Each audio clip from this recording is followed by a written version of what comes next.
Yan mga ka-rice, no? Ang dami nyo nakita, diba? Kasi kami dito sa Team Pasay, lagi rin namin ito napapansin sa mga pages, saka sa mga GCs, no? Na ang dami nagtatanong, sasabihin ni, Paps, ano ba yung swak sa atin sa ER na clutch spring? Ano ba yung swak na bola? Ano ba yung swak na panggilid, no? So nandito na kami ngayon para sabihin sa inyo kung ano yung personally ginagamit ng Team Pasay pag nag-upgrade sila ng ibang ER, anong mga aftermarket, para at least, di ba, may idea na kayo, hindi na kayo yung nangangapa, ano ba yung swak? Kasi nga naman, kapag mali ka ng bili, sayang yung pera, di ba? So, kasama natin ngayon si Pops Dan. Pops Dan. Para, kumbaga, i-tour tayo sa kung ano yung mga swak na aftermarket dito. So, Pops Dan, unahin natin to sa pinaka-common, yung lagi nila tinatanong. Yung bola, ano ba yung bola na pwede or fly ball sa ER natin?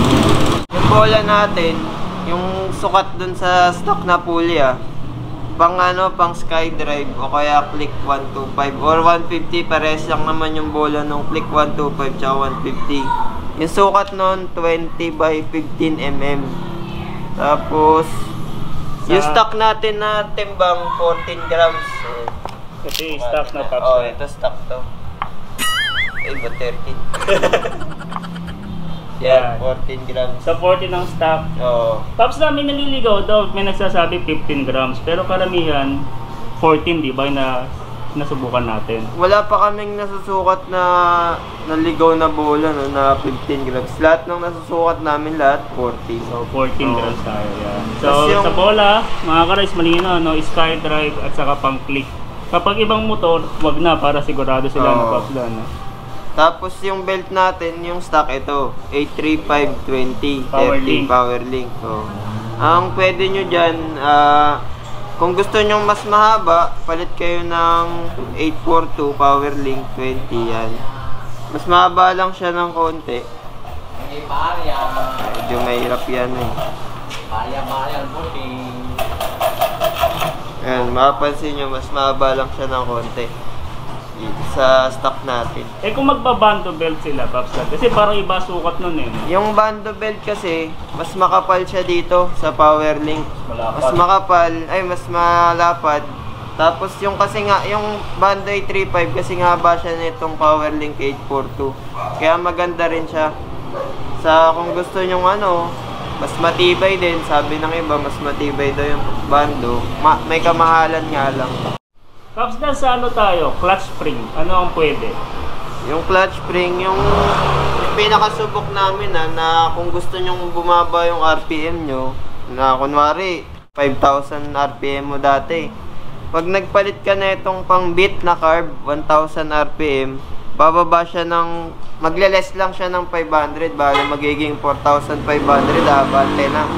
Tapos pag naman yung Beat FI na 1,500 RPMs, magle-less siya ng ng 1,000 RPM. Magiging 4,000 RPM yung arangkada nyo. So pag FI, para di sila maguluhan, pag FI, mas malambot. Oo, mas malambot kahit pag mas mataas yung RPM niya.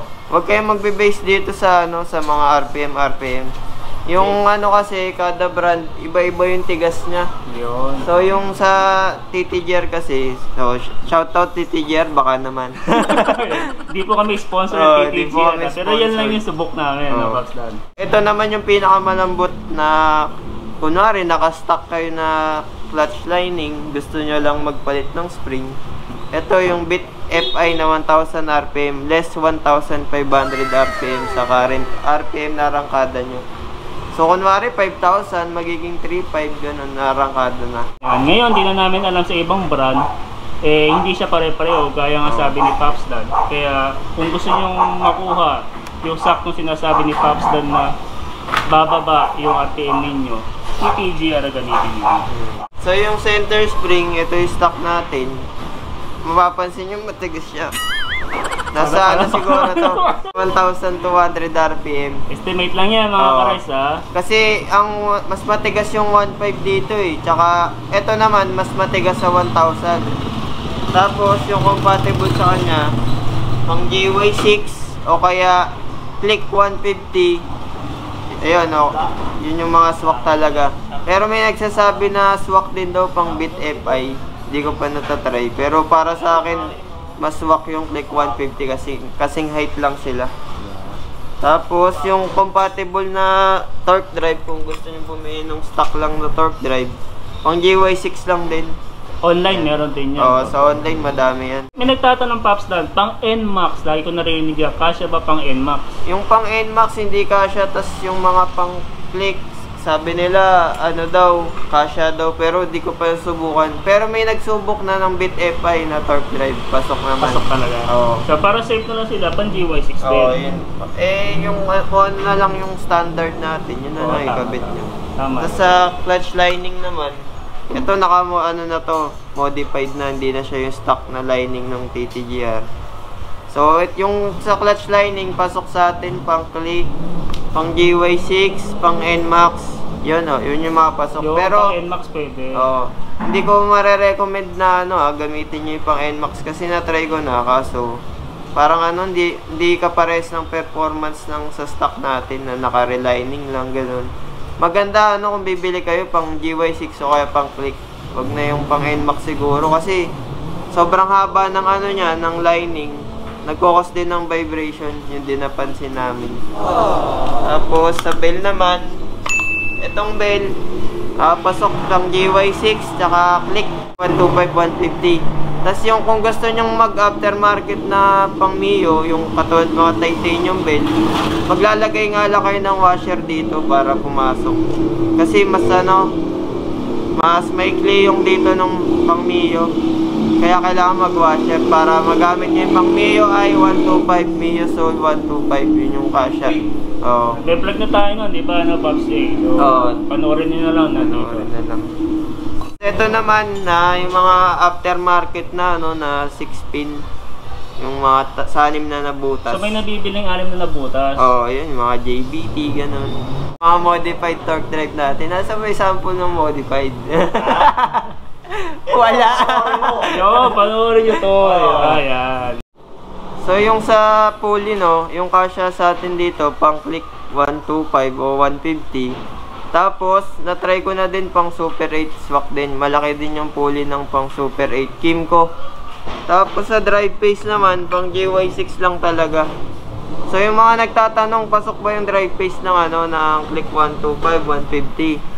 Hindi siya pasok kasi mapapansin nyo yung spline ng pang click madami tsaka maliliit. Yan. Tapos yung spline ng sa stock natin malalaki tsaka konti lang. So wag na kayong magbalak So sa mga gusto magbalak mag-racing pulley, na lang kayo JBT GY6 na aftermarket. O kaya KNS, Prodigy yan. Madami namang nabibili yan sa market. Sa Shopee, ganun, Lazada. So yung center spring ang recommended talaga namin stay stock lang. Bakit?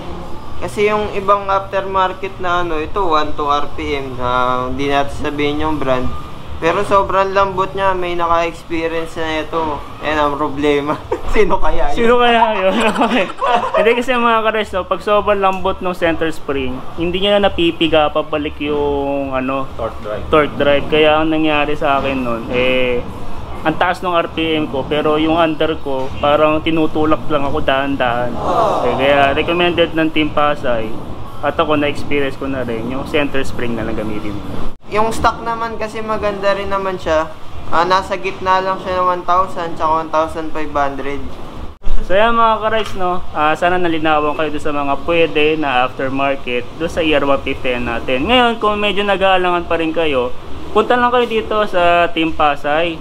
Desena, type nyo lang sa Waze, Maliknet Computer Desena. So ihatid kayo ni Waze kung gusto nyo lang na makasigurado na talagang swak ba to, kasi ito nga yung ginagamit ng tropang Pasay natin sa mga minomodify nila na ER, okay? So mga karas, ito ay idea lamang. Kung gusto nyo sundan, di bahala kayo, Kung ayaw nyo naman at meron kayo ibang alam, i-share nyo na lang din. Ganun lang tayo, sharing is caring, Wag na tayong magbasagan, okay? Kasi nga, always remember, ano yun? Peace lang, walang away.